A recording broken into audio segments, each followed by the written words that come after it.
Hello everyone, my name is Cthulhu, and in this video I want to address a question I find many people asking. How do I become an Airsoft Tech? I know not everyone wants to learn how to disassemble their guns to upgrade them, but for those who are interested, here's a few tips from someone who has literally built guns from scrap. Before you even touch your rifle, you need to know what prep work there is in teching, which would be your tools. You don't need anything crazy, but I have made a list of tools I use during most of my teching and builds. These tools are focused towards AEG rifles and not GBBRs or HPA, but many tools are useful between the build needs. On my list of primary tools I have a screwdriver, both long and short-handled, and both Phillips and flathead, so that's 4 screwdrivers. Next is a hammer. Doesn't matter really the quality, just needs a hammer so that you can pop pins. And next would be Allen keys, both metric and standard. On my secondary tools list, which are just tools that are convenient to have and not necessary to do all teching, would be punches to make your life a lot easier when it comes to the odds and ends of separating all your external parts. And then a wire cutting and stripping tool. Typically anyone who gets into the electrical portion of Airsoft AEGs will need some form of tool. And then there's the soldering set.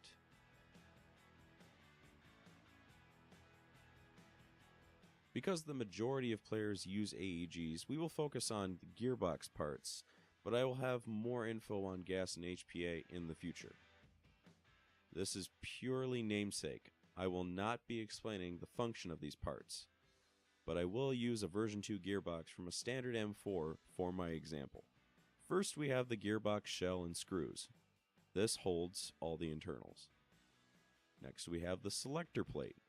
This is located on the side of the gearbox with a spring.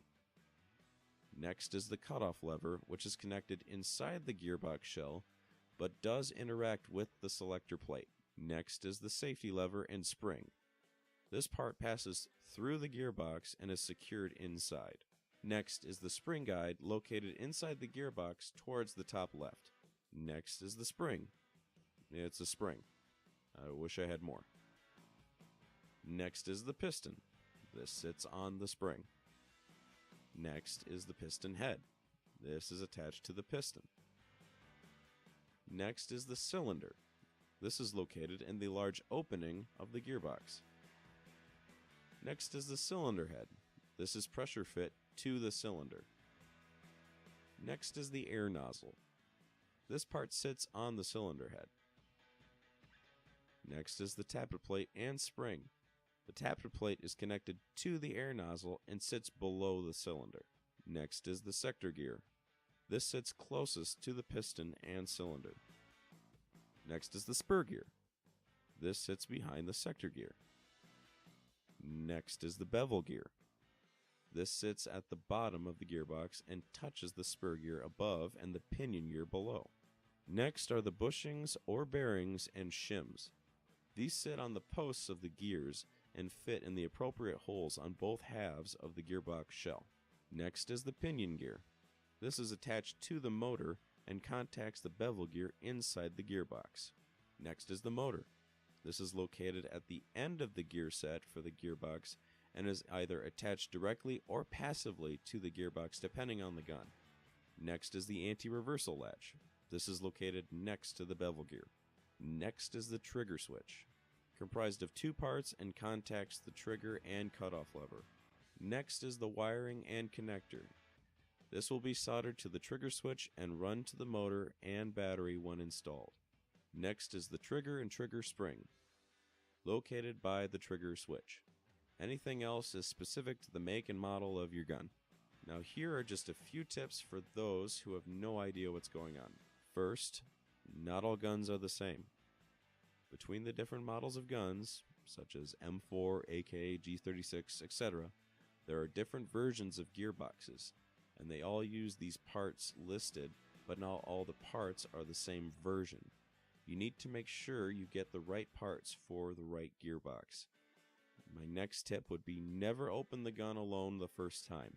A second pair of eyes is essential for making sure you don't lose any parts and to correct you if you screw up reassembling the gun. Third would be research before you do work. Because of the growing airsoft community on YouTube, there are plenty of videos on how to disassemble these guns. Take your time. Fourth would be guns do not require improvements. We all want the best from these guns, but many guns in the low tier category do not require better parts.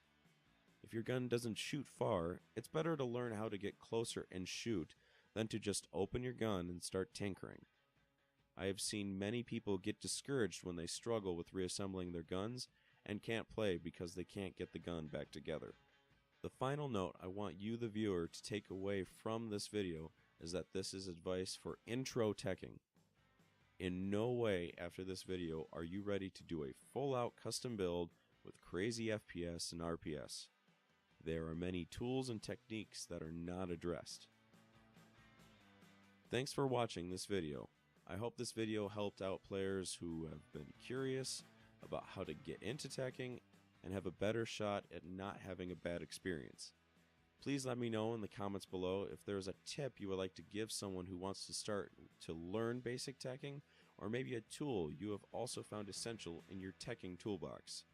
If you like this video, please subscribe to get updates on future videos, and please check out my team Cerberus Tactical Airsoft on Facebook. Now get out there and play.